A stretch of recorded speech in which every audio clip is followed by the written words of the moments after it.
Hi friends, എല്ലാ കൂട്ടുകാർക്കും ഇന്നത്തെ പുതിയ വീഡിയോയിലേക്ക് സ്വാഗതം കേട്ടോ. അപ്പോൾ ഇന്നത്തെ വീഡിയോ എന്ന് പറയുന്നത് അതായത് നിലവിലുള്ള ഒരു കണക്ഷൻ, അതായത് കൺസ്യൂമർ പർപ്പസ് അല്ലെങ്കിൽ പുതിയ കണക്ഷൻ ആണെങ്കിൽ നമുക്ക് മീറ്റർ ബോർഡും ശ്രദ്ധിക്കേണ്ട കുറച്ച് കാര്യങ്ങളാണ്. നിലവിൽ നമ്മൾ ഇതിൻ്റെ വീഡിയോസൊക്കെ യൂട്യൂബിൽ അപ്ലോഡ് ചെയ്തിട്ടുണ്ടായിരുന്നു, ഈ വീടിനെ കുറിച്ചിട്ടുള്ളത്. അതായത് വീടിൻ്റെ എർത്തിങ് ചെയ്യുന്നതും കുറച്ച് വയറിങ്ങിൻ്റെ കുറച്ച് കാര്യങ്ങളൊക്കെ നമ്മൾ അപ്ലോഡ് ചെയ്തിട്ടുണ്ടായിരുന്നു കേട്ടോ. അപ്പോൾ നമ്മളിവിടെ 6mm വയറാണ് DBന്ന്, അതായത് മീറ്റർ ബോർഡിലേക്ക് ഇട്ടിരിക്കുന്നത്. അതേപോലെ തന്നെ നമ്മളിവിടെ ഫൈബറിൻ്റെ സ്റ്റേ വയറാണ് ഉപയോഗിക്കുന്നത് കേട്ടോ. രണ്ട് ഞാൻ ഉപയോഗിക്കാറുണ്ട്, ടാറ്റയുടെ GA ഉപയോഗിക്കാറുണ്ട്, ഫൈബർ ഉപയോഗിക്കാറുണ്ട്. നിങ്ങൾ ഏത് സ്റ്റേ വയറാണെന്ന് ഉപയോഗിക്കുന്നത് ജസ്റ്റ് ഒന്ന് കമൻറ്റ് ചെയ്യുക. പിന്നെ നമ്മുടെ നാട്ടിലോ അല്ലെങ്കിൽ നമ്മളെ ഇവിടെയൊക്കെ വരുന്നത് KSEBക്ക് വരുന്ന സർവീസ് വയർ ഇടുന്നത് ഒരു പൈപ്പ് അടിച്ച് ഓപ്പൺ ആയിട്ട് ഇടുക, അത് കൺസൾട്ട് ചെയ്യാൻ സമ്മതിക്കില്ല. നിങ്ങളുടെ നാട്ടിൽ എങ്ങനെയാണെന്ന് ജസ്റ്റ് ഒന്ന് ഈ വീഡിയോയിൽ ഒന്ന് കമൻറ്റ് ചെയ്യുക. അത് നമ്മളൊരു 3/4 ഇഞ്ചിൻ്റെ 3 ഫേസ് ആണെങ്കിൽ ഒരു 1 ഇഞ്ച് വരെ ഇടും, അല്ലെങ്കിൽ ഒരു 1.25 ഇഞ്ച് വരെ ഇപ്പോൾ നമ്മൾ കൊണ്ടുവരാറുണ്ട് കേട്ടോ.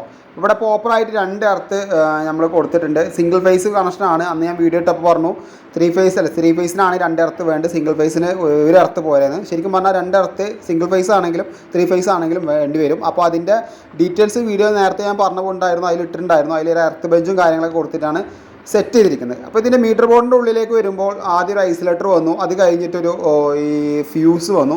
ഫ്യൂസിൽ നിന്നാണ് നേരെ ഒരു മീറ്ററിലേക്ക് പോകുന്നത് കേട്ടോ. ആദ്യം മീറ്ററിൽ നിന്ന് നേരെ ഫ്യൂസിൽ നേരെ ഐസൊലേറ്റർ നേരെ വീടിൻ്റെ ഉള്ളിലേക്കാണ് പോകുന്നത്. വീടിൻ്റെ ഉള്ളിൽ RCB അതേപോലെ DBയും കാര്യങ്ങളൊക്കെ വരുന്നുണ്ട്. ഒരു കാരണവശാലും നിങ്ങൾ മെയിൻ സ്വിച്ച് വെക്കരുത്. മെയിൻ സ്വിച്ച് എന്ന് പറഞ്ഞാൽ പണ്ടത്തെ ലിവർ പോലത്തെ ടൈപ്പ് ഒന്നും വെക്കരുത്. അങ്ങനെ വെക്കുന്ന സമയത്ത് എന്താ സംഭവിക്കുകയെന്ന് വെച്ചാൽ, നേരത്തെ ഞാൻ വീഡിയോ ഇട്ടുണ്ടായിരുന്നു, ഒരു വീട്ടമ്മക്ക് ഷോക്ക് അടിച്ചു എന്ന് പറഞ്ഞിട്ട്.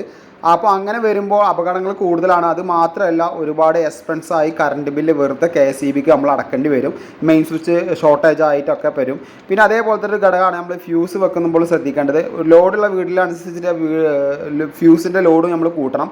കാരണം ചെറിയൊരു ഫ്യൂസ് അവിടെ കൊടുന്ന് വെക്കുമ്പോൾ എന്താ വെച്ചാൽ, ഈ ഫ്യൂസ് ചൂടായിട്ട് വയർ കത്തിയിട്ട് എന്താ ഈ ബോഡിയിൽ ടച്ച് ആവുമ്പോൾ അവിടെ കറണ്ട് ബില്ല് എക്സ്പെൻസ് ആയിട്ട് വരും. അപ്പോൾ ഫ്യൂസും കാര്യങ്ങളൊക്കെ മെയിനായിട്ട് ശ്രദ്ധിക്കുക. അപ്പോൾ മീറ്റർ ബോർഡ് കാര്യങ്ങളൊക്കെ സീൽ ചെയ്ത് കറക്റ്റായിട്ട് സെറ്റാക്കിയിട്ടുണ്ട്. അപ്പോൾ നമ്മൾ കണക്ഷൻ കംപ്ലീറ്റ് തന്നിട്ടുണ്ട്.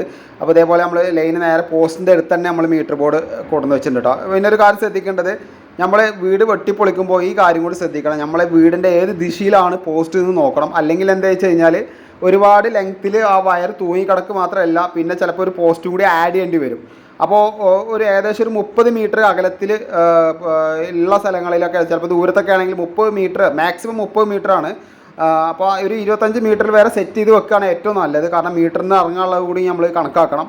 അപ്പോൾ നിങ്ങളുടെ നാട്ടിൽ എങ്ങനെയാണ് ഇത് കണക്കാക്കാറെന്ന് ജസ്റ്റ് ഒന്ന് ഈ വീഡിയോയിൽ ഒന്ന് കമൻറ്റ് ചെയ്യുക. അപ്പോൾ നമ്മളെല്ലാം ചെക്ക് ചെയ്തു, ഫ്യൂസ് കുത്തി ഐസൊലേറ്റർ ഓൺ ആക്കി. നമുക്ക് ഇന്ന് വേണ്ടത് ഇതിൻ്റെ ഉള്ളിലുള്ള DBന്ന് വരുന്ന ഐസൊലേറ്ററും അതേപോലെ RCBന്ന് ജസ്റ്റ് പൊക്കുക. അത് കഴിഞ്ഞ് 2 പ്രാവശ്യം ഒന്ന് ട്രിപ്പ് ചെയ്ത് നോക്കുക. കാരണം ട്രിപ്പിംഗ് കറക്റ്റാണ് വർക്ക് ചെയ്യുന്നത് നോക്കുക. എന്നിട്ട് നമ്മൾ എല്ലാം പ്രോപ്പറായിട്ട് എല്ലാ കാര്യങ്ങളും ചെക്ക് ചെയ്യുക. പ്ലഗിൽ കറണ്ടും കാര്യങ്ങളൊക്കെ വരുന്നുണ്ടോ ജസ്റ്റ് ചെക്ക് ചെയ്യുക. നമ്മളിത് ചെക്ക് ചെയ്താണ്, വയറിട്ടിട്ട് ചെക്ക് ചെയ്ത് വിട്ട വീടാണ്. അപ്പോൾ നമ്മൾ ഹൗസ് ഓണറുടെ അടുത്ത് കംപ്ലീറ്റ് ഫിനിഷ് ചെയ്തു എന്ന് പറഞ്ഞിട്ടുള്ള ഇത് പറഞ്ഞു കഴിഞ്ഞാൽ നമ്മളെ ഈ ഇലക്ട്രിക്കലിൻ്റെ പരിപാടി ഏകദേശം കഴിഞ്ഞു. പിന്നെ ഒരു കാര്യം ശ്രദ്ധിക്കേണ്ടത്, നമ്മൾ ഇത് ചെക്ക് ചെയ്യാതെ പോകുമ്പോൾ നമുക്കൊരു ഉറപ്പുണ്ടാവും നമ്മൾ കറക്റ്റായിരിക്കും ചെയ്തിട്ടുണ്ടാവുക. പക്ഷേ എങ്ങനെ ആയാലും ചെറിയ രീതിയിൽ എന്തെങ്കിലും മിസ്റ്റേക്കൊക്കെ വരികയാണെന്നുണ്ടെങ്കിൽ രണ്ടാമത് ഹൗസ് ഓണർ പറയുന്നതിനേക്കാളും മുമ്പ് നമ്മൾ ശരിയാക്കാണ് ഏറ്റവും നല്ലത്. കാരണം അതൊരു ചീത്തപ്പേരായിട്ട് നമുക്ക് വരും. അപ്പോൾ നിങ്ങളുടെ അഭിപ്രായം എന്തായാലും നിങ്ങളിതൊന്ന് കമൻറ്റ് ചെയ്യുക. അപ്പോൾ എല്ലാവർക്കും ഈ വീഡിയോ ഇഷ്ടപ്പെടുകയാണെങ്കിൽ മാക്സിമം എല്ലാവരും ഷെയർ ചെയ്ത് കൊടുക്കുക. അതേപോലെ എന്തെങ്കിലും ഡൗട്ടുകളോ എനിക്ക് എന്തെങ്കിലും മിസ്റ്റേക്കുകളെ പറ്റി തീർച്ചയായിട്ടും കമൻറ്റ് ബോക്സിൽ കമൻറ്റ് ചെയ്യുക. അപ്പോൾ എന്തായാലും അടുത്ത വീഡിയോയുമായി വീണ്ടും കാണുന്നവരെ ബൈ ഹാരിസ്.